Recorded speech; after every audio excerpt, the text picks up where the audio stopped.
শুভ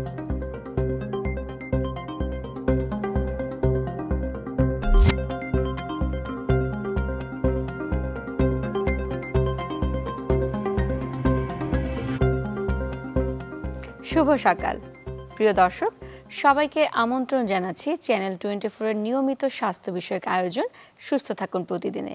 আমি ডাক্তার সাদিয়া সুলতানা আপনাদের সাথে আছি। দর্শক, মনে পড়ে সেই 2020-এর মার্চের কথা।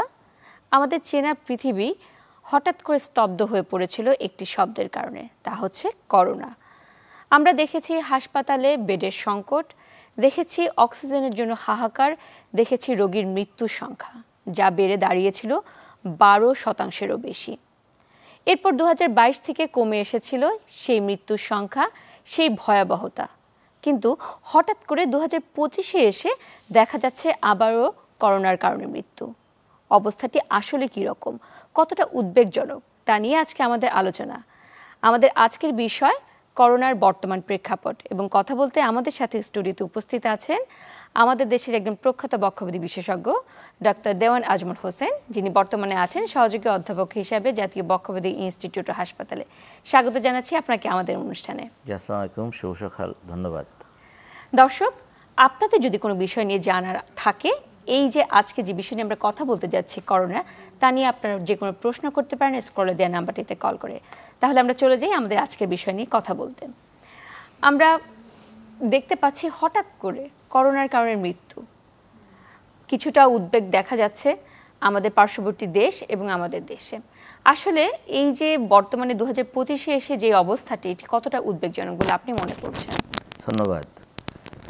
আসলে আপনি যেভাবে শুরু করেছিলেন যে করোনা ভাইরাস কোভিড-19 SARS-CoV-2 বাংলাদেশে 2020-এর 8ই ফেব্রুয়ারি যতদূর আমার মনে পড়ে আমরা প্রথম ডিটেক্টেড পেশেন্ট পেয়েছিলাম এভারকেয়ার হসপিটালে। পরবর্তী ঘটনা আমাদের সবারই জানা। 20 এবং 21 আমাদের জন্য একটা বিভীষিকাময় বছর, আর 22-এর পরবর্তীতে সংক্রমণ অনেকটাই কমে এসেছিল। বাট আমরা যারা বক্ষব্যাধি বিষয়ে কাজ করি বা এই ধরনের রোগী দেখে থাকি, আমরা কিন্তু এই ফাঁকেও যখনই আমরা বাইলেটারাল নিউমোনিয়া বা ফুসফুসের উভয় দিকে সংক্রমণের পেশেন্টদের সাসপেক্ট করলে আমরা RT-PCR কোভিড-19 করেছি এবং পজিটিভও পেয়েছি, বাট এর সংখ্যা ছিল অনেকই কম। বিশেষ করে আমরা যারা বক্ষব্যাধি বিষয়ক আইসিইউতে বা এইচডিউতে কাজ করি, আমাদের এক্সপিরিয়েন্স কম বেশি সবসময় আছে। আর আপনি যেভাবে বললেন যে গত 3 সপ্তাহ বা 2 সপ্তাহের কিছু বেশি সময় ধরে আমরা আবার এই নিউজটা পেলাম যে কোভিড-19 নতুনভাবে দেখা দিয়েছে, এবং পার্সোনালি আমার একটা পেশেন্ট আমি পজিটিভ পেয়েছি জাস্ট 10 days ব্যাক। তো এটার আসলে সূত্রপাতটা এইভাবে হলো যে ICDDRBর একটা ইনফ্লুয়েঞ্জা রিসার্চ টিম আছে, যারা অল থ্রুই আপনার প্রায় সারা বাংলাদেশের 19টির বেশি হসপিটালে 10 দিনের কম কাশি এবং জ্বরের পেশেন্টদের একটা ফ্লু ভাইরাসের সার্ভেলেন্স করে থাকে ওরা। তো ওদের রিপোর্টেই আসে যে আপনার মে মাসের 3rd উইক থেকে জুনের 1 তারিখ পর্যন্ত ওরা প্রায় 360টি পজিটিভ কেস পেয়েছে। আচ্ছা, 360টি পজিটিভ কেস পেয়েছে, এবং এর মধ্যে প্রায় বেশ ভালোই ওদের টোটাল ওরা বলেছে যে প্রায় 11%-এর মতো এটাকে বলা যায়। সো এর পরবর্তীতে আমরাও কিছু পেশেন্ট পেয়েছি। ইনফ্যাক্ট কাউকে পরীক্ষা করতে হয়তো বলেছি, ঈদের ছুটির কারণে সেই সুযোগ হয় নাই।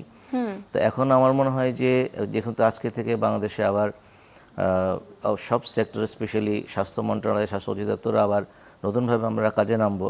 তো এই বিষয়টাকে সর্বোচ্চ গুরুত্ব দিয়ে আমাদেরকে এগোতে হবে, পুরনো অভিজ্ঞতাকে সাথে নিয়ে। জি, অবশ্যই আমরাও সেটি আশাই করছি। আমরা দেখেছি এর মধ্যে স্বাস্থ্য মন্ত্রণালয় এবং স্বাস্থ্য অধিদপ্তর থেকে কিছু সতর্ক বার্তা দেওয়া হয়েছে। দেখেছি কিছু ভ্যারিয়েন্টের নাম। তো পূর্ববর্তী সময়ে যে ভ্যারিয়েন্টগুলো ছিল সেগুলোর সাথে কি বর্তমানে যা ভ্যারিয়েন্টগুলো রয়েছে তার মধ্যে কি কোনো পার্থক্য আছে, নাকি সেগুলো আগেরগুলোরই কোনো পরিবর্তিত রূপ? ইনফ্যাক্ট করোনা ভাইরাসের ক্ষেত্রে এটাই বলা হয় যে ভাইরাসটা প্রতিনিয়তই তার রূপ পরিবর্তন করে। যেমন এটাকে কিন্তু আমরা আগেও করোনা ভাইরাসই বলেছি, এখনও করোনা ভাইরাসই বলছি। আগের দিকে যেমন শুরুতে ডেল্টা ভাইরাসটা ছিল, পরে অমিক্রনটা এসছে আমরা দেখেছি। আর এখন যে ভেরিয়েন্ট নিয়ে কথা বলছে সোশ্যাল মিডিয়াতে XXB নিয়ে কথা বলছে, বাট ওয়ার্ল্ড ওয়াইড এখন যেটা বেশি পাওয়া যাচ্ছে সেটা হলো আপনার যে জেনারেশন 1 এবং X11 যেটা, এটা একটু পাওয়া যাচ্ছে। আর বাংলাদেশে আমাদের XFG এবং XFC এই দুইটা ভেরিয়েন্ট বেশি বলে ICDRB আমাদেরকে জানিয়েছে। আচ্ছা, এই যে ধরনগুলো এখন বর্তমানে আমাদের দেশে আছে, এগুলো কি আগে থেকে আমাদের দেশে ছিল নাকি নতুনভাবে বাইরে থেকে এসেছে? এটা হয়তো আরেকটু স্টাডি হলে পরবর্তীতে বলা যাবে। তবে আমি ভেরি রিসেন্ট আমাদের স্বাস্থ্য অধিদপ্তরের মহাপরিচালক মহোদয়ের যে উনি যে অ্যাডভাইসটা দিয়েছেন যে যেহেতু আমাদের পার্শ্ববর্তী ভারতেই আমাদের আগে ওই সংক্রমণটা দেখা দিয়েছে, তো স্যার বলেছেন যে খুব বেশি জরুরি না হলে পার্শ্ববর্তী দেশে কম যাওয়ার জন্য, এবং এটা আমরা ধারণা করছি হয়তো বা এই ভাইরাসটা ওখান থেকে এসেছে। আর যদিও আমাদের এখনও পুরোপুরি আমরা ফুল ফ্রেজ আমরা ফিল্ডে নামতে পারিনি, সেক্ষেত্রে হয়তো আরও তথ্য আমাদের জন্য অপেক্ষা করছে যে এটা কি আগের ভেরিয়েন্টই একটা নতুন রূপ নাকি সম্পূর্ণ নতুন ভেরিয়েন্ট। তবে আইসিডিআরবি যে তথ্যটা দিয়েছে যে ওনারা যে সমস্ত পজিটিভ পেশেন্টদের পেয়েছেন তাদের কারোরই এখন পর্যন্ত ডেথের কোনো ইনফরমেশন পাওয়া যায়নি। তারা মোটামুটি মাইল্ড বা মডারেট বা সিভিয়ার এই পর্যন্ত আছেন, ভেরি সিভিয়ার বা মৃত্যুর মুখোমুখি হয়েছেন এমন কোনো তথ্য এখনও পাওয়া যায়নি। জি, ধন্যবাদ। আমরা দেখেছি যে আইসিডিআরবির তথ্য যেটি এসেছে সেই অনুযায়ী ডেথ রেটও কিছুটা হলেও বেড়েছে এবং সংক্রমণের হারও কিছুটা বেড়েছে। আবার মাঝখানে গত 2 বছর একদমই ছিল না। হঠাৎ করে এই যে পরিবর্তন, এই পরিবর্তনটা কি একটা ভাইরাসের সাধারণ বৈশিষ্ট্য নাকি এক্ষেত্রে কোনো নতুন কোনো ঘটনা এটার পিছনে দায়ী? ধন্যবাদ। আসলে ভাইরাসের যে পরিবর্তনটা আপনি বললেন, এটা কিন্তু আমরা যে ফ্লু ভ্যাকসিনটা ইউজ করি ওয়ার্ল্ড ওয়াইড, যেটা প্রায় ধরেন লাস্ট 15 or 20 ইয়ার্স ইউজ হচ্ছে, স্পেশালি নর্থ আমেরিকান কান্ট্রিগুলোতে যেখানে ফ্লুয়ের প্রাদুর্ভাব অনেক আগে থেকেই আছে। আমরা হয়তোবা কোভিড-19-এর পরে ফ্লু সম্বন্ধে বেশি সচেতন হয়েছি বা জানতে পেরেছি, আর ওই সমস্ত কান্ট্রিগুলোতে কিন্তু প্রতি বছর অলমোস্ট ইউএসএতে 10 থেকে 15,000 মানুষ এই ফ্লুতে মারা যায়। এবং ওনারা ওই ভ্যাকসিনটা আমাদেরকে গভর্নমেন্ট, আমাদের সরকার যেমন কোভিড-19 বিনামূল্যে ভ্যাকসিন দিয়েছেন, ওই সব দেশগুলোতে আপনার ওই ফ্লু ভ্যাকসিনকে ফ্রি দিয়ে দেওয়া হয় জনগণের প্রোটেকশনের জন্য।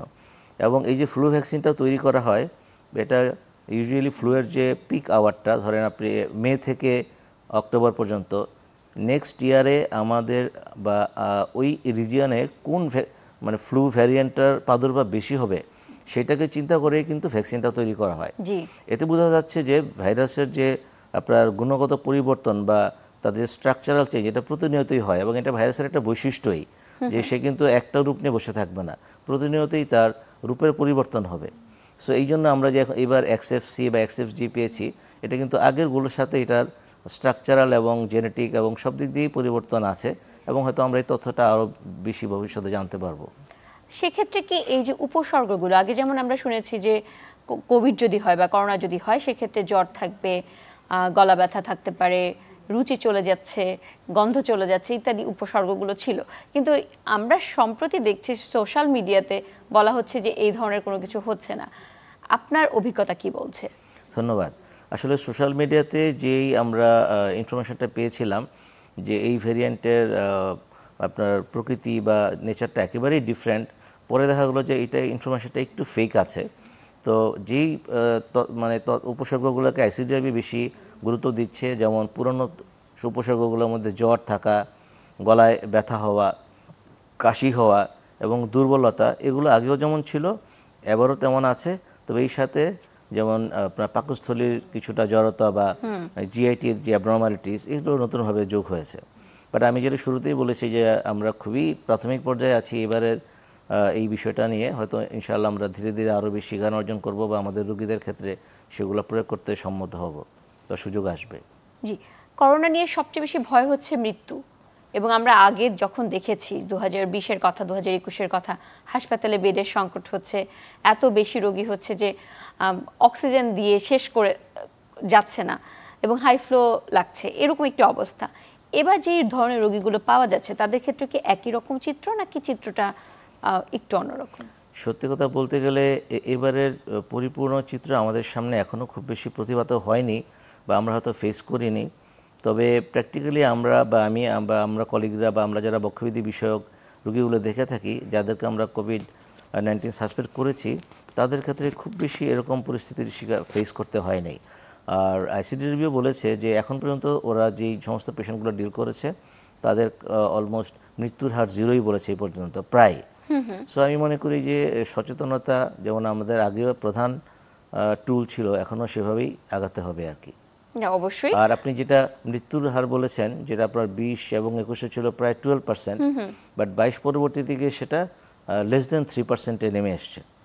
সো আমরা তখন আমরা কনফিডেন্ট ছিলাম যে হয়তো বা করোনা চলেই গিয়েছে, বাট করোনা কিন্তু অল থ্রু কিছু আছেই। এবং আইসিডিআরবির যে আপনার ফ্লু সার্ভেলেন্স যে টিম, ওরা কিন্তু বলছে যে ওরা এর মধ্যেও প্রায়শই কোভিড-19 কিছু কিছু পেশেন্ট পেত, বাট যেটা সংখ্যা ছিল অনেক কম। আচ্ছা, তার মানে কোভিড ছিল, এখন যেটা হয়েছে হঠাৎ করে একটু বেড়ে গেছে। তো বেড়ে যাওয়ার ক্ষেত্রে তো প্রথমে আমরা চিন্তা করছি যে হাসপাতালে ভর্তি হওয়ার চিত্রটি কীরকম, এবং তারপরে কথাটি আসে মৃত্যু। আপনি বলছেন যে মৃত্যু কম, কিন্তু তারপর আমরা একটু কিছু মৃত্যু পাচ্ছি। তো এই মৃত্যুগুলো কেন হচ্ছে? এটার পিছনে কি রোগটি দায়ী নাকি রোগী দায়ী? আপনি হয়তো মনে আছে যে আমরা যখন নাকি 2020 বা পরবর্তীতে আমরা কোভিডে আক্রান্ত পেশেন্টকে মাইল্ড, মডারেট, সিভিয়ার এবং ভেরি সিভিয়ার অথবা ক্রিটিক্যালি ইল এইভাবে ভাগ করে নিতাম। যে মাইল্ড এবং মডারেট এই ভ্যারিয়েন্টকে আমরা হয় বহির্বিভাগে অথবা চিকিৎসকের চেম্বার থেকেই চিকিৎসাটা আমরা কন্টিনিউ করতাম, বা যারা সিভিয়ার বা ভেরি সিভিয়ার ক্রিটিক্যালি ইল তাদের হয়তো এইচডিইউতে বা আইসিইউতে যাওয়ার প্রয়োজন ছিল। সো এখন পর্যন্ত যেহেতু আমাদের অভিজ্ঞতা কম এবং আইসিডিআরবি আমাদের যা বলছে তাতে তো অবশ্য আমরা খুব বেশি শঙ্কিত না। আর যখন নাকি কোনো পেশেন্ট আপনার ভেরি সিভিয়ার বা ক্রিটিক্যালি ইল হয়, তখন হয় কি যে ইনিশিয়ালি সংক্রমণটা ফুসফুসের মধ্যে থাকলেও পরে দেখা যায় যে মাল্টিপল অর্গান ড্যামেজের দিকে চলে যায়। রেনাল ইমপেয়ারমেন্ট শুরু হয়ে যায়, ক্রিয়েটিনিন বাড়তে থাকে, তাই দেখা গেলো হ্যাপাটিক ইনভলভমেন্ট হয়ে থাকে, আলটিমেটলি সিএনএস ইনভলভমেন্ট হয়। এই যখন নাকি মাল্টি অর্গান ইনভলভমেন্ট শুরু হয় তখন কিন্তু পেশেন্টকে সেভ করা একটু কঠিন হয়ে যায়। বা যদি শুধুমাত্র ফুসফুসেই সংক্রমণটা থাকে, সেই ক্ষেত্রে আমরা যে সমস্ত টুলসগুলো ইউজ করেছি, যেমন আমরা অ্যান্টিভাইরাল ইউজ করেছি, আমরা ব্লাড থিনার ইউজ করেছি, বা আমরা কিছু কিছু ক্ষেত্রে কখন ইনজেক্টেবল স্টেরয়েড ইউজ করেছি, এগুলো দিয়ে রোগীকে বেশ ভালোভাবেই সফলতার সাথে চিকিৎসা করা যায়। সেক্ষেত্রে আপনি যদি বলেন যে রোগের দায়ী কতটুকু আর মানে ব্যক্তি হিসেবে দায়ী কতটুকু, তখন আমাদের অভিজ্ঞতা ছিল যাদের বিভিন্ন ধরনের কোমরবিডিজ আছে, যে লং লাস্টিং ডায়াবেটিক পেশেন্ট অথবা উচ্চমাত্রার ব্লাড রক্তচাপে ভুগছেন অথবা কোনো ধরনের ইমিউনোসাপ্রেসিভ এজেন্ট ইউজ করছেন, বিভিন্ন কারণে হয়, ওই সমস্ত রোগীদের ক্ষেত্রে অবশ্যই জটিলতা বেড়ে যাওয়ার সম্ভাবনা থাকে। আগেও ছিল, বর্তমানে হয়তো বা থাকবে। আচ্ছা, তার মানে বর্তমানে যারা রোগী হচ্ছে বা যাদের আক্রমণ হচ্ছে তাদের ক্ষেত্রে এই কোমরবিডিটি দেখতে হবে। অবশ্যই এটার একটা গুরুত্বপূর্ণ ভূমিকা আছে, এবং কোমরবিডিটি যাদের বেশি থাকবে তাদের ফলো আপটা একটু আলাদাভাবেই করতে হবে। জি, তো আমরা সবসময় দেখেছি যে কোনো রোগের ক্ষেত্রে বয়স্ক বা শিশুদের ক্ষেত্রে একটু প্রাধান্য দেওয়া হয়। কোভিডের ক্ষেত্রে কীরকম, কাদের ক্ষেত্রে প্রাধান্য দেওয়াটা উচিত? ধন্যবাদ। কোভিডের ক্ষেত্রে যে আমরা যেই তথ্যটা আগে জেনেছি এবং আমরা বাস্তবেও দেখেছি যে কোভিড-19 যে বা SARS-CoV-2 যে ভাইরাসটা, এটা আমাদের গলায় অ্যাঞ্জিওটেনসিন রিসেপ্টর বলে একটা রিসেপ্টর থাকে, ওটার সাথে বাইন্ড করে পরবর্তীতে ফুসফুসে যায় এবং অন্যান্য সংক্রমণগুলো ঘটায়। But fortunately less than 5 years বেবিদের ক্ষেত্রে ওদের গলায় এই রিসেপ্টরের সংখ্যাটা কম। সেই কারণে আমরা দেখেছি যে বাচ্চাদের সংক্রমণের সংখ্যাটা বড়দের চেয়ে অনেক কম। তো এইবারও হয়তোবা আমাদের ক্ষেত্রে এইভাবে আশা করি আমরা এরকমই হবে, বাট এর যদি কিছু ব্যর্থ হয় তখন আমাদেরকে সেভাবেই আগাতে হবে। আচ্ছা, আর বয়স্কদের ক্ষেত্রে কি রকম? বয়স্কদের ক্ষেত্রে যেটা আগে বলেছি, যাদের বিভিন্ন ধরনের কোমরবিডিটিস আছে, যারা বিভিন্ন কারণে ইমিউনোসাপ্রেসিভ এজেন্ট ইউজ করেন বা লং টার্ম অন্য কোনো অসুস্থতায় ভুগছেন, তাদেরকে বেশি মাত্রায় সচেতন হতে হবে এবং তাদের ব্যাপারে চিকিৎসার ক্ষেত্রেও স্পেশাল পদক্ষেপ নিতে হবে। আমরা এই নিয়ে আরও কথা শুনবো। এখন একজন দর্শক আছেন আমাদের সাথে, তার সাথে কথা বলে আসি। প্রিয় দর্শক, আপনার পরিচয়টি দিয়ে প্রশ্নটি করুন। আমার নাম বেজি, যশোর থেকে বলছি। জি, আমি 4টা ডোজই নিয়েছি করোনার। আমি প্রতিদিন আমি চাকরি করি, প্রতিদিন আমি বাসে যাতায়াত করি। এখন যে আমায় আবার কি কোনো সাবধানতা নিতে হবে? আমি কিন্তু মাস্ক ব্যবহার করি।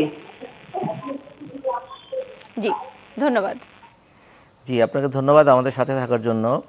ম্যাডাম, আমি যেটা মনে করি আমরা এখনও ওই পর্যায়ে পৌঁছে নেই যে আমরা অনেক বেশি ভীত হয়ে যাব, কারণ মনের ভয়টা একটা বড় ভয়।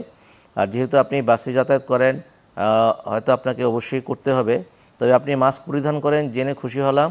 তবে মাস্কটা এমনভাবে পরিধান করবেন যাতে নাক এবং মুখ এবং এই পুরো অংশটা সুন্দরভাবে ঢেকে থাকে। এই জন্য আমরা তখনও মাস্ক পরিধানের বিষয়গুলো নিয়ে আলোচনা করেছি, ভবিষ্যতে হয়তো বা করবো। সো আপনি অবশ্যই মাস্কটা এমনভাবে পরবেন যাতে আপনার নাকের এবং মুখের ফুল প্রোটেকশন হয়ে থাকে।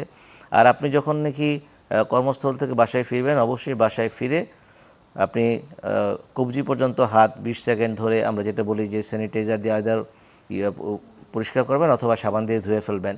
আর যদি সম্ভব হয় হয়তো ড্রেস আপটা একটু চেঞ্জ করে ফেলবেন। তবে আমি মনে করি এখন পর্যন্ত আমরা যে মাত্র অল্প কয়েকটা কেস পেয়েছি, 360টা কেস আইডেন্টিফাইড হয়েছে, তাতে অতিমাত্রা ভয়ের কিছু নেই। এছাড়া আমরা যারা বক্ষবিধি বিশেষজ্ঞ, আমরা আমাদের অ্যাজমা সিওপিডি পেশেন্টদেরকে, যারা অ্যালার্জিক রাইনাইটিস সাইনাসাইটিসে ভোগেন, তাদেরকে সবসময় মাস্ক পরিধান করতে বলি। সো এটা একটা বাড়তি প্রোটেকশন। আর এখন যদি আমরা এই ব্যাপারে আরও সচেতন হই, তাহলে আমরা আমাদের এই সিজনাল ফ্লু বা অন্যান্য অসুস্থতার সাথে সাথে কোভিড-19 এগেনস্টও একটা প্রোটেকশন হবে, কোনো সন্দেহ নাই। জি অবশ্যই। দর্শক ধন্যবাদ আপনাকে প্রশ্নটি করার জন্য। আমরা ওনার প্রশ্ন থেকে একটু জানতে চাই, এই যে উনি বলেছেন যে তার 4টি ডোজ কমপ্লিট হয়েছে এবং উনি মোটামুটি, এবং ওনার মতো অনেকেই আছেন ভাবেন যে শঙ্কামুক্ত, তো কোভিডের ভ্যাকসিন নেওয়া বা করোনার ভ্যাকসিন নিলে কি এই ব্যাপারটি কাজ করে কিনা, যে আসলে পুরোপুরি শঙ্কামুক্ত কিনা? বিভিন্ন ইনফেকশাস ডিজিজের এগেনস্টে আমরা যে ভ্যাকসিন দিই, সেটার আপনার যে এগেনস্ট অ্যান্টিবডি বডিতে তৈরি হয়, এটা একটা নির্দিষ্ট মেয়াদ পর্যন্ত প্রোটেকশন দেওয়ার ব্যাপারে মানে আমাদের শরীরে থাকে।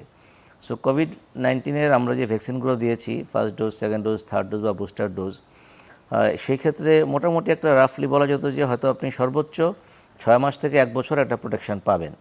এটা হলো আমাদের মেডিকেল সায়েন্সের যে ব্যাখ্যা। আর যেহেতু একটা ভ্যাকসিন নেওয়ার পরে মনের থেকে একটা কনফিডেন্স থাকে, এই কনফিডেন্সটাও মানুষকে অনেকটা সুস্থ রাখার ব্যাপারে আমি মনে করি সহায়ক। ভ্যাকসিন যদি আমাদের কোভিড-19 মাত্রা আবারও অনেক বেশি হারে হয়ে যায়, যেরকম আমরা 2020 বা 2021 ফেস করেছি, তাহলে হয়তোবা নতুন ভেরিয়েন্টের সাথে সামঞ্জস্য রেখে নতুনভাবে আবার ভ্যাকসিনের বিষয়টা আসবে। সেটা হয়তো আমাদের স্বাস্থ্য মন্ত্রণালয়, স্বাস্থ্য অধিদপ্তর, WHO সাথে কথা বলে আবার এগুলো ঠিক করবেন। জি, তাহলে এই যে নতুন ভ্যারিয়েন্ট আসলো, আমাদের পুরনো ভ্যাকসিন এক্ষেত্রে কি কার্যকর নাকি অকার্যকর? পুরনো ভ্যাকসিন দিয়ে আমার মনে হয় না নতুন ভেরিয়েন্টকে খুব বেশি আটকানো যাবে। সেক্ষেত্রে আমরা ফ্লু ভ্যাকসিনের সময় যে কথাটা বললাম, যে প্রতি বছরই ফ্লু ভ্যাকসিনের প্যাটার্নকে চিন্তা করে সেইভাবে ভ্যাকসিন তৈরি করা হয়। আমি যতটুকু, যদিও আমি ভ্যাকসিন বিশেষজ্ঞ নই, বাট আমার মেডিকেল কনসেপ্ট থেকে মনে হয় যে সেই ভ্যাকসিন নতুনভাবেই তৈরি করতে হবে, পুরনো ভ্যাকসিন দিয়ে খুব বেশি উপকার হবে না। তার মানে উপকারের জন্য বা প্রতিরোধের জন্য আমাদের যে পুরনো অভ্যাস যেগুলো, সেগুলোর দিকেই গুরুত্ব দিতে হবে। অবশ্যই আমরা চিন্তা করি রোগীর কথা, এবং যেহেতু আমরা আগে দেখেছি যে রোগী শ্বাসকষ্টে মারা যাচ্ছে, এবারে কি মনে হয় যে এই ধরনের শ্বাসকষ্টের ঝুঁকি কতটুকু হতে পারে? ধন্যবাদ আপনাকে। আগেও আমি বলেছি যে এইবারে আমাদের অভিজ্ঞতা খুবই অল্প সময়ের জন্য, খুবই অল্প রোগী নিয়ে রিসার্চ হয়েছে। তবে যদি এই সংক্রমণের মাত্রা বাড়তে থাকে, তাহলে তো অবশ্যই আমাদেরকে সেই আবার mild, moderate, severe, very severe, critically ill সেভাবে ভাগ করে করে আগাতে হবে। আর যদি কেউ সেই ভেরি সিভিয়ার বা ক্রিটিক্যালি ইল পর্যায়ে চলে যান, সেক্ষেত্রে তাকে অবশ্যই হাসপাতালে ভর্তি হতে হবে এবং সেই মাত্রায় চিকিৎসা নিতে হবে। আদারওয়াইজ আমরা যেমন আগেও বলেছি, যারা অনেক করোনা ভাইরাসের পেশেন্ট আমরা দেখেছি যে মানে সংক্রমণ ছাড়া বা সিমটমলেস, তো সেই ক্ষেত্রে শুধুমাত্র ঘরে অবস্থান করবেন, মাস্ক পরিধান করবেন, যে সোশ্যাল ডিস্টেন্স মেনটেন করার বিষয়টা আমরা বলি, সেগুলো উনি পালন করবেন। আর যদি ওনাকে কর্মস্থলে বের হতেই হয়, তাহলে হয়তো উনি এইগুলোর সাথে সাথে ওনাকে যতটুকু সম্ভব সে একটু সতর্কভাবে চলতে হবে। আর যদি আমাদের পরিচালক ডিজি হেলথ মহোদয় বলেছেন যে এত মাত্রায় ভয়ে কিছু নেই, যারা শুধুমাত্র জ্বর, কাশি, গলা ব্যথা বা সেই সাথে অন্যান্য অসুস্থতায় ভুগছেন, তারাই শুধুমাত্র কোভিড-19 টেস্ট করার কথা চিন্তা করবেন। অন্যথায় আমরা সিজনাল ফ্লুতে যেভাবেই প্যারাসিটামল বা অ্যান্টিহিস্টামিন দিয়ে চিকিৎসা করে থাকি, সেই মাত্রায় আপনার চিকিৎসা গ্রহণ করবেন। ফ্রেশ ফ্রুটস, ভেজিটেবল, এর পানি বেশি খাবেন, একটু মানে সোশ্যাল ডিস্টেন্স মেনটেন করে ঘরে অবস্থান করবেন। এটাই এই পর্যন্তই আমরা মনে করছি। এখনও যতটুকু সংক্রমণের মাত্রা, তাতে এইভাবেই কন্টিনিউ করা যাবে ইনশাল্লাহ। জি, আমরা এ নিয়ে আর কথা শুনবো। আবার একজন দর্শক আছেন আমাদের সাথে। দর্শক, আপনার পরিচয়টা দিয়ে প্রশ্নটি করুন। জি, আমার নাম সবুজ বলছি, আমি সাভার থেকে বলছি। জি, যে নতুন ভেরিয়েন্ট আসার আগেই মানে যাতে এটাকে নির্মূল করা যায়, এটাই হচ্ছে কথা আমার, যাতে আর কোনো প্রাণহানি না হয়। জি ধন্যবাদ। জি ধন্যবাদ আপনাকে। নতুন ভেরিয়েন্ট, আপনি একটা অত্যন্ত জনসচেতনামূলক এক্সপেকটেশন আপনার। অবশ্যই আমরাও আশা করি যে কোভিডের এই নতুন ভেরিয়েন্টের ফ্লারিশ হওয়ার আগেই জন্য আমরা আমাদের দেশ এবং জাতির এবং আমাদের মানুষকে প্রোটেকশন করতে পারি। তবে সেই ক্ষেত্রে সবচেয়ে বেশি ভূমিকা কিন্তু আমি মনে করি আমাদের প্রতিটি জনগণের। আমাদের এই 18 কোটি মানুষকে সচেতন হতে হবে, আমরা যেন ওভারক্রাউডিং বা ভিড়ের জায়গাগুলো এড়িয়ে চলি। আর আমাদেরকে যেমন আমাদের আগের প্রশ্নকর্তা বলেন যে ওনাকে বাসে যাতায়াত করতে হয়, এগুলো থেকে অ্যাভয়েড করার কোনো উপায় নেই। সেই ক্ষেত্রে খুবই সুন্দরভাবে এবং নিয়ম মতো মাস্ক পরিধান করা, ঘরের বাইরে থেকে ফিরে আসলে আমাদের নিজেদের যে সেলফ প্রোটেকশানগুলো এগুলো মেনটেন করা, এই ব্যাপারগুলোতে আমরা যদি নিজেরা সচেতন থাকি অবশ্যই আমাদের স্বাস্থ্য মন্ত্রণালয়, স্বাস্থ্য অধিদপ্তরের দায়িত্ব অনেকখানি কমে আসবে। আর ভাইরাসের ব্যাপারটা এমন যে ভাইরাসকে কিন্তু ইচ্ছা করলে যে আমি গুলি করে মেরে ফেললাম এটা সম্ভব না। সে তার নিজস্ব গতিতে নিজস্ব ধারায় তার ভিতরে পরিবর্তন হবে এবং আমরাও চিকিৎসকরাও চেষ্টা করেন যে তাকে তার যে ধরন সেটাকে প্রোটেকশান দিয়ে বা সেটাকে মাথায় রেখেই প্রোটেকশনগুলো চিন্তা করা হয়। তো ওষুধের ব্যাপারে হয়তো ভবিষ্যতে এই জিনিসগুলো আরও পরিষ্কার হবে। নিশ্চয়ই আমাদের যারা চিকিৎসা সেবার সাথে সংশ্লিষ্ট আছেন তারাও এগিয়ে আসবেন। বাট আমার জন্য আমার তরফ থেকে এই মুহূর্তে সবচেয়ে গুরুত্বপূর্ণ হলো আমরা প্রত্যেকে যেন এই বিষয়টায় আমরা একটু সচেতন থাকি এবং আমরা হাঁচি কাশির ম্যানুভার যে টিকেটগুলো আগে আলোচনা করতাম যে কোনো খোলা জায়গায় হাঁচি কাশি না দেয়া বা অ্যাটলিস্ট সম্ভব হলে টিস্যু দিয়ে মুখ ঢেকে হাঁচি দেওয়া, বা তা তো সম্ভব না হলে আমরা যে বলেছিলাম যে এলবোতে মুখটা রেখে হাঁচি দেয়া, হ্যাঁ, আমরা যেমন হ্যান্ডশেক অ্যাভয়েড করেছি, আমরা অনেকগুলো নিয়মই মেনে চলতাম। সেই নিয়মগুলো যদি আমরা আবার পুনরায় প্র্যাকটিস শুরু করি সেটাও আমাদের জন্য একটা প্রোটেকশনের বড় উপায় হবে বলে আমি মনে করি। জি, আসলে তো তাই যে প্রতিরোধের জায়গাটাতে আমাদের ব্যক্তি পর্যায় থেকে সচেতনতা বাড়াতে হবে। জি, আমরা দেখেছি যে এই যে লক্ষণগুলো রয়েছে এই লক্ষণগুলো ইনফ্লুয়েঞ্জাতে হচ্ছে বা সিজনাল ফ্লুতেও হচ্ছে, তো পার্থক্য করার জন্য কি কোনো পদ্ধতি আছে নাকি চিকিৎসা চলতে থাকবে এই উপসর্গ অনুযায়ী? ধন্যবাদ, খুবই বাস্তব একটা প্রশ্ন করেছেন। কারণ আমরা তো ফ্লু সারা বছরই ফেস করে থাকি, বিশেষ করে আমাদের বাংলাদেশে যে সামার সিজনটাতে যেটাকে ফ্লু হয়, তো তখন তো আমরা যখন একটু জ্বর, গায়ের ব্যথা বা হাঁচি কাশি এগুলো নিয়ে আসলে আমরা সাধারণত প্যারাসিটামল বা অ্যান্টিহিস্টামিন জাতীয় ওষুধ দিয়ে ট্রাই করি।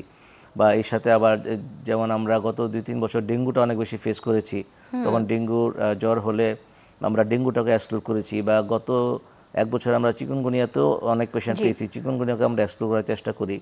সেই সাথে সাথে যদি মনে হয় যে গলা ব্যথার মাত্রা একটু বেশি, অথবা জ্বরের তীব্রতা বেশি, বা সাধারণ অ্যান্টিহিস্টামিন প্যারাসিটামল জাতীয় ওষুধ খেয়েও রোগীর এই সমস্যাগুলো উপসর্গগুলো কমছে না, তখন অবশ্যই আরটিপিসিআর কোভিড-19 টেস্ট করতে হবে। জি, অবশ্যই। আমরা আরও কথা শুনবো, এখন একটি বিরতির সময় হয়েছে। প্রিয় দর্শক, সুস্থ থাকুন প্রতিদিন থেকে যাচ্ছে একটা ছোট্ট বিরতিতে, ফিরবো একটু পরেই, সাথেই থাকুন। বিরতির পর আবারও স্বাগত জানাচ্ছি সুস্থ থাকুন প্রতিদিনে। চ্যানেল 24-এর এই নিয়মিত স্বাস্থ্য বিষয়ক অনুষ্ঠানে আজকে আমরা কথা বলছি করোনার বর্তমান প্রেক্ষাপট, এবং আমাদের সাথে আছেন ডাক্তার দেওয়ান আজমল হোসেন, সহযোগী অধ্যাপক, জাতীয় বক্ষব্যাধি ইনস্টিটিউট হাসপাতাল। আমরা কথা বলছিলাম করোনার বিভিন্ন অবস্থা নিয়ে।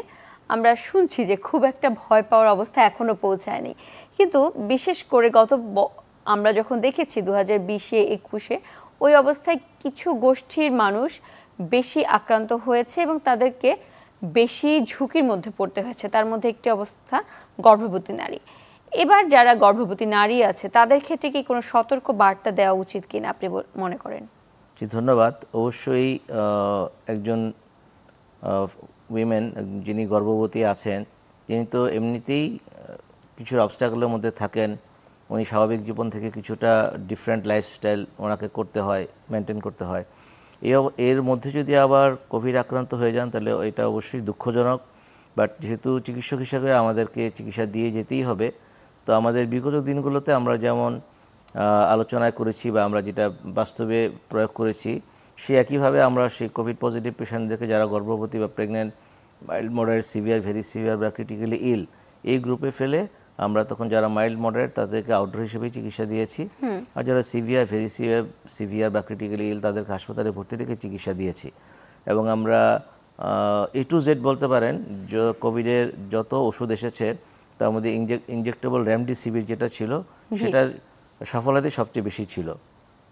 এবং আমরা গর্ভবতী মহিলাদের ক্ষেত্রেও ইনজেকশন রেমডেসিভির প্লাস মাইনাস কিছু রিস্ক বেনিফিট চিন্তা করে আমরা ইউজ করেছি। বেশিরভাগ ক্ষেত্রে আমরা সফলতা পেয়েছি, বাট যারা ভেরি সিভিয়ার বা ক্রিটিক্যালি ইল ছিল তাদের কিছু ফ্যাটালিটিও হয়েছে। সো আমি মনে করি যারা গর্ভবতী আছেন এই মুহূর্তে, যেহেতু একটা ভাইরাল ইনসিডেন্স বেড়ে যাচ্ছে, অবশ্যই তারা যে সমস্ত সচেতনতার কথা আমরা আলোচনা করেছি তারা ওইগুলো মেনটেন করবেন। এরপরেও যদি সিজনাল ফ্লুয়ের মতো কোনো সমস্যা হয়, সর্দি, কাশি, হাঁচি, জ্বর, গলা ব্যথা, তাহলে অবশ্যই চিকিৎসায় শরণাপন্ন হবেন। আর যদি সাধারণ চিকিৎসাতেও এগুলো না কমে তাহলে ওনারা হয়তো বিশেষজ্ঞ চিকিৎসকের সাথে শরণাপন্ন হবেন, অথবা নিজ উদ্যোগেও আরটিপিসিআর কোভিড-19 টেস্ট করে নিতে পারেন। জি, যদি কারো ফুসফুসে আগে থেকে সমস্যা থাকে, যেমন অনেকে আছে যে তারা কখনো যক্ষ্মায় ভুগেছে, অনেকে আছে হাঁপানির রোগী, তাদের ক্ষেত্রে কি কোনো রকম সতর্কতা অবলম্বন করা উচিত কিনা? ধন্যবাদ।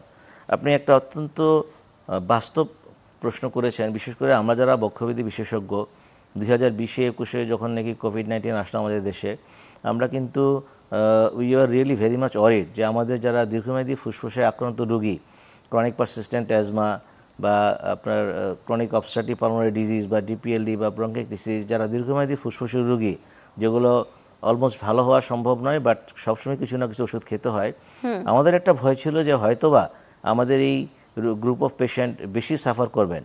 বাট পরবর্তীতে যেটা দেখা গিয়েছে যে এই সমস্ত রোগীরা যেহেতু অল থ্রু কিছু নিয়মের মধ্যে থাকেন, ওনারাই নিয়মকানুনগুলোকে বেশি পালন করেছেন, ওনারাই বেশি মাস্ক পরিধান করেছেন, ওনারাই আগে গিয়ে ভ্যাকসিন নিয়েছেন, ওনারা যে সোশ্যাল ফর্মালিটিসগুলো ছিল এগুলো মেনটেন করেছেন, বা অন্য যে কোনো কারণেই হোক, বা ওনাদের ফুসফুসের ক্ষমতা একটু বেশি হওয়ার কারণে কিনা হোক, যেহেতু ওনারা ফুসফুসের রোগেতে আগে থেকেই ভুগছেন, বিভিন্ন ওষুধ খাচ্ছেন, প্রতিরোধের নিয়মগুলো মানছেন। সো এই গ্রুপ অফ পেশেন্টের ক্ষেত্রে কিন্তু আমরা খুব বেশি ফ্যাটালিটি দেখি নাই। হ্যাঁ, একজন সুস্থ মানুষ যার পূর্ব থেকে কোনো ফুসফুসের অসুস্থতা ছিল না, তার ক্ষেত্রে কোভিড-19 যেরকম বিভিন্নভাবে বিভিন্ন স্টেজে অ্যাটাক করেছে, আমাদের এই ফুসফুসের রোগীদের ক্ষেত্রেও সেই ওইরকমই হয়েছে। বিশেষ কোনো ধরনের সতর্কতা নিতে হয় নাই। তাহলে যারা এরকম রোগী আছে, অনেকে যে ডায়ালাইসিস নিচ্ছে, অনেকে আছে যে তাদের ডায়াবেটিসের জন্য বিভিন্ন ধরনের জটিলতায় আক্রান্ত হতে হয়, তাদের ক্ষেত্রে কি কোনো রকম ব্যবস্থা নেওয়া উচিত বলে আপনি মনে করেন? জি, ধন্যবাদ। এটাও আমরা আলোচনার আজকে শুরুতে বলেছিলাম যে কিছু কিছু কোমরবিডিজ থাকে, যারা দীর্ঘমেয়াদী ডায়াবেটিক পেশেন্ট, তাদের বডির ইমিউনিটি এমনিতেই কমে যায়, মোরলেস দে আর এ লিটল বিট ইমিউনোসাপ্রেসড, অথবা যারা আপনার বিভিন্ন এই ধরনের ওষুধ সেবন করছেন, কোনো ক্যান্সার বা বিভিন্ন আপনার ধরনের রিউমাটোলজিক্যাল কিছু ডিজিজ আছে, তো সেই ক্ষেত্রে অবশ্যই ওনাদেরকে আমরা যে সমস্ত সচেতনতামূলক কথাগুলো আলোচনা করেছি সেগুলোকে অবশ্যই মানতে হবে। আর সেই সাথে যদি ওনারা এই ধরনের কোনো উপসর্গ পরিলক্ষিত হয় বা ফেস করেন, তাহলে চিকিৎসকের কাছে যাওয়াটাই উত্তম। সেটা আপনি সরকারি হাসপাতালের বহির্বিভাগে যেতে পারেন, বা আপনার নিকটস্থ কোনো বিশেষজ্ঞ বা জেনারেল ফিজিশিয়ানের কাছেও যেতে পারেন। কোভিডের চিকিৎসা, কোভিডের রোগ নির্ণয় ব্যাপারগুলো এখন আমাদের কাছে এতটাই সহজ যে খুব বেশি যে বিশেষজ্ঞ চিকিৎসকের কাছে যেতেই হবে এমন না। যে কোনো আপনার নিকটস্থ যে কোনো এমবিবিএস ডাক্তারের কাছে গেলেও মোটামুটি একটা সাজেশন পাওয়া যাবে বলে আমি বিশ্বাস করি। কিন্তু আমাদের দেশের লোকজনের কিন্তু একটা প্রবণতা আছে, তারা চিকিৎসার জন্য প্রথমে যাচ্ছে যে নিকটস্থ ফার্মেসির যে সেলস পার্সন আছে তাদের কাছে, এবং আশেপাশে মানুষজনের কাছে। অনেকে আছে নিজে থেকে ওষুধ গ্রহণ করে ফেলে, যেমন স্টেরয়েড জাতীয় ওষুধ গ্রহণ করে ফেলে। তো কোভিডের ক্ষেত্রে বা বর্তমান যে ভেরিয়েন্টটি আছে তাদের ক্ষেত্রে যদি এই ধরনের ওষুধ গ্রহণ করা হয়, তাহলে কি কোনো ঝুঁকির সম্ভাবনা আছে কিনা? ধন্যবাদ। হ্যাঁ, এটা আমাদের দেশে এখনও যেহেতু আমাদের ওভার দ্য কাউন্টার অনেক ওষুধ বিক্রি হয়, বিশেষ করে অ্যান্টিবায়োটিক বা অনেক জটিল ওষুধও রোগীরা পেয়ে যান, সেক্ষেত্রে কিছুটা মানে আমাদের জন্য এটা তো একটা দুঃখেরই বিষয় যে আমরা যে কোনো সময় ইচ্ছা করলে নিজের থেকেই স্টেরয়েড বা অ্যান্টিবায়োটিক জাতীয় ওষুধ খেতে পারি। বাট বিগত বছরগুলোতে আমরা যেমন যে আমাদের গাইডলাইনে ছিল যে শুধুমাত্র সিভিয়ার বা ভেরি সিভিয়ার বা হসপিটালাইজ পেশেন্টরাই এই ধরনের ওষুধ ইউজ করবেন, আর যারা মাইল্ড বা মডারেট তারা সাধারণ প্যারাসিটামল, অ্যান্টিহিস্টামিন এগুলো দিয়েই তাদের চিকিৎসা কন্টিনিউ করা সম্ভব। তো এটা আমার আজকের এই প্রোগ্রামের থ্রুতে আমি আমার দেশের সমস্ত জনগণের কাছে জানিয়ে দিতে চাই, আপনারা যদি অসুস্থ হন তাহলে অবশ্যই আপনি যেখানে আছেন আপনি নিকটস্থ উপজেলা স্বাস্থ্য কমপ্লেক্সে যেতে পারেন, বা ইউনিয়ন সাব সেন্টারে যান, অথবা আপনি যদি জেলাতে থাকেন জেলা সদর হাসপাতালে যান, বা মেডিকেল কলেজ হসপিটালগুলোতে যান। যদি আপনি ঢাকায় অবস্থান করেন, বিশেষায়িত হাসপাতালগুলোর প্রত্যেকটা বহির্বিভাগে এই রোগগুলোর ব্যাপারে আমাদের যথেষ্ট প্রশিক্ষণ দেওয়া আছে, আমাদের চিকিৎসকরা অপেক্ষা করছে। নিকটস্থ চিকিৎসকের সাথে আপনি কথা না বলে নিজ দায়িত্বে বা নিজে নিজে ফার্মেসি থেকে ওষুধ কিনে খাবেন না, এটা আমার একটা বিশেষ অনুরোধ। আবার অনেকে কিন্তু এরকমও ছিল, আমরা দেখেছি যে ভাপ নিচ্ছে, গরম পানির ভাপ নিচ্ছে, বিভিন্ন ধরনের ব্যবস্থা গ্রহণ করছে, বারবার তারা গোসল করছে গরম পানি দিয়ে ইত্যাদি, বিভিন্নভাবে ভাইরাসটি দূর করার চেষ্টা করেছে। এই ব্যাপারগুলো বৈজ্ঞানিকভাবে কতটি যুক্তিসম্মত? ধন্যবাদ আপনাকে, সুন্দর প্রশ্ন করার জন্য আমি এনকারেজ করছি। আমরা 2020 এবং 21-এ এমন অনেক পেশেন্ট পেয়েছি যারা প্রতিদিন হট শাওয়ার নিতেন। এমন কি হয়েছে যে হট শাওয়ার নিতে নিতে শরীরের চামড়ার বিবর্তন চলে এসছে, অথবা আপনার স্টিম ইনহেলেশন এত বেশি মাত্রায় নিতেন যে তাদের ধারণা ছিল হয়তোবা বেশি মাত্রায় স্টিম ইনহেল করলে হট স্টিম হয়তো ফুসফুসের ভিতরে অবস্থান করা যেমন ওটা মারা যাবে, কিন্তু পরবর্তীতে এগুলো সবই ভুল প্রমাণিত হয়েছে। সো আমরা যাতে এই বিষয়গুলো থেকে এইবার শুরু থেকেই সচেতন থাকি, এইটা আমি দর্শকদের কাছে অনুরোধ করছি। এই জাতীয় যে চিকিৎসাগুলো ছিল, বিভিন্ন ধরনের কনসেপ্ট, এগুলা কোভিড-19-এর চিকিৎসার ক্ষেত্রে এগুলোর কোনো ভূমিকা ছিলও না, আর ভবিষ্যতেও কোনো ভূমিকা রাখবে বলে আমি মনে করি না। ধন্যবাদ। আমরা গতবার দেখেছি করোনার পরবর্তী সময়ে লং কোভিড সিনড্রোম বা করোনা পরবর্তী জটিলতা ছিল। তো এইবার যেই ভ্যারিয়েন্টগুলো আসছে, যদিও সংখ্যা খুবই কম এবং আমরা এখনও জানি না যে অবস্থা কীরকম, সেক্ষেত্রে আপনার কি মনে হয় চিকিৎসা ক্ষেত্রে বা চিকিৎসক হিসেবে আপনার যে অভিজ্ঞতা, সেখান থেকে এই লং কোভিড সিনড্রোম হওয়ার সম্ভাবনা কতটুকু? ধন্যবাদ। আসলে যেহেতু কোভিড-19 একটা ভাইরাস, যে কোনো ভাইরাসেরই কিন্তু আপনার পোস্ট অ্যাটাক কিছু অ্যাস্থেনিয়া বা পোস্ট ভাইরাল অ্যাটাক কিছু সিমটম কিছু কিছু রোগীর ক্ষেত্রে থেকে যায়, যেমন কিছুটা অবসন্নতা অথবা শরীরের হাত পায়ে ব্যথা। যেমন আপনি হয়তো নিশ্চয়ই মনে আছে যে চিকুনগুনিয়ার পরে আমরা এমনও পেশেন্ট পেয়েছি যে 1 বছর 2 বছর পর্যন্ত ওনাদের আর্থ্রালজিয়া বা আর্থ্রাইটিস এই জাতীয় সমস্যাগুলো ছিল।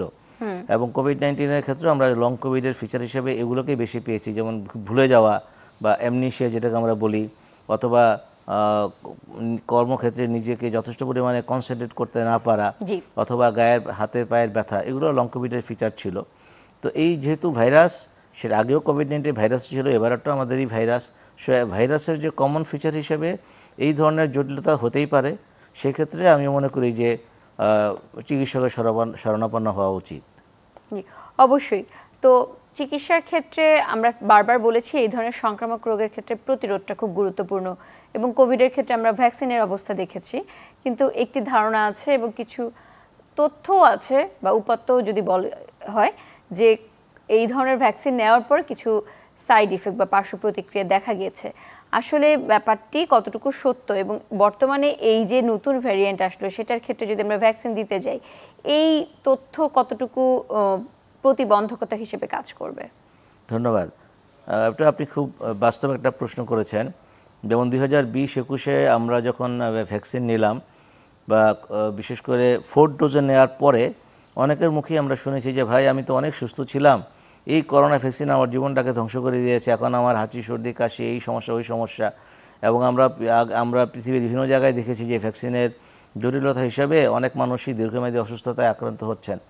বাট এই অভিযোগ আমরা পেলেও প্র্যাকটিক্যালি বা আমরা এরকম রোগীর সংখ্যা খুব কমই দেখেছি, যদিও অভিযোগকারী রোগীর সংখ্যা অনেক বেশি, বাট বাস্তবে আমরা এই ধরনের খুব একটা পেশেন্ট পেয়েছি বলে মনে হয় না, বা ওয়ার্ল্ড ওয়াইড এমন কোনো রিসার্চও নেই বা গবেষণা পরবর্তীতে আসে নাই যে ভ্যাকসিনের জটিলতা হিসাবে নতুন নতুন সমস্যা বা উপসর্গ রোগে আক্রান্ত হয়েছেন।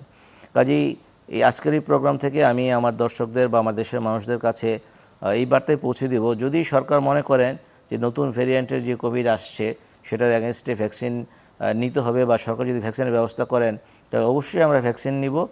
ভ্যাকসিনের কিছু জটিলতা থাকেই, আমরা যেমন ছোটো বাচ্চাদের যে আমাদের ইপিআই শিডিউলে ভ্যাকসিন দিয়ে আপনারা দেখেছেন যে একটু জ্বর আসে, হয়তো 1 দিন বা আধা দিন থাকে, জায়গাটা একটু ফুলে যায়, আমরা একটু বরফ ঘষে দিই।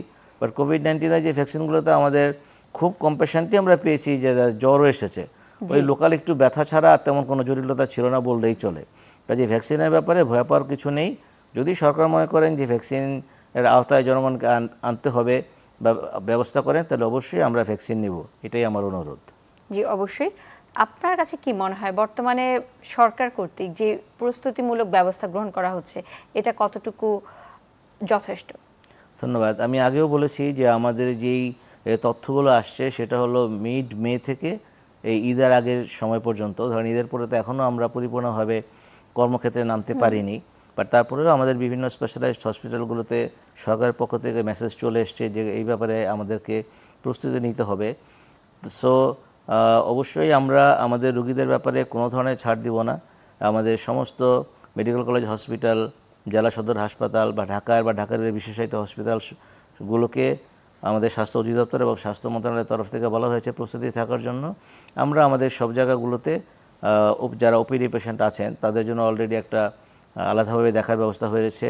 চিকিৎসকদের কাছে যেই পেশেন্টগুলোকে কোভিড সাসপেক্টেড মনে হবে তাদেরকে রোগ নির্ণয়ের জন্য RT-PCR COVID-19 বা যদি র্যাপিড অ্যান্টিজেন টেস্টের ব্যবস্থা হয়ে যায় সেইভাবে রোগ নির্ণয়ের ব্যবস্থা অবশ্যই করা হবে এবং রোগীর চিকিৎসা এবং রোগ প্রতিরোধের ব্যবস্থার ব্যাপারেও সরকার এবং আমরা চিকিৎসক সমাজ অবশ্যই এগিয়ে আসব, কোনো সন্দেহ নেই। অবশ্যই। আমরা অনুষ্ঠানের একদম শেষ পর্যায়ে চলে এসেছি, বিদায়ের আগে একটু জানতে চাই তাহলে আমাদের প্রতিরোধের জন্য কি কি করণীয়? ধন্যবাদ। প্রতিরোধের জন্য করণীয় আগেও আমরা যা করেছি এখনও তাই করব।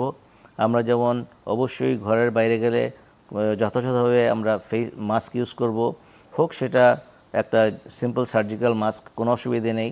যারা শুধুমাত্র জটিল রোগীর চিকিৎসায় সেবায় থাকেন তাদের জন্য হয়তো বিশেষ মাস্কের প্রয়োজন আছে। সাধারণ জনসাধারণের জন্য অতি সাধারণ মূল্যের যে মাস্ক আছে আমরা সেটাই ব্যবহার করব। আমরা সোশ্যাল ডিস্টেন্সিংটা মেনটেন করার চেষ্টা করব। যেখানে লোক সমাগম বেশি হয় বা ওভারক্রাউডিং আমরা কিছুটা এড়িয়ে চলার চেষ্টা করব। আর হাঁচি কাশির যে এটিকেট বা ম্যানুভারগুলো আমরা শিখেছি, প্র্যাকটিস করেছি, সেগুলো অবশ্যই আমরা এগুলো কন্টিনিউ করব। ঘরের বাইরে থেকে ঘরে ফিরলে অবশ্যই আমরা সাবান দিয়ে বা হ্যান্ড স্যানিটাইজার দিয়ে হাতকে পরিষ্কার করব। এবং আমরা যদি নিজেদের মধ্যে কেউ অসুস্থতা বোধ করি তাহলে নিজেকে একটু আইসোলেট করে রাখবো এবং ওভার দ্য কাউন্টারও আমরা চিকিৎসা নিতে পারি বা প্যারাসিটামল বা অ্যান্টিহিস্টামিন জাতীয় ওষুধ খেয়ে একটু ফ্রেশ ফ্রুটস ভেজিটেবল পরিমিত পরিমাণে পানি খেয়ে আমরা নিজেকে সুস্থ রাখার চেষ্টা করব। আপনাকে অসংখ্য ধন্যবাদ আপনার মূল্যবান সময় থেকে আমাদেরকে সময় দেওয়ার জন্য। আপনাকেও ধন্যবাদ। দর্শক, আজকে এখানেই বিদায় নিচ্ছি। ভালো থাকুন, সুস্থ থাকুন।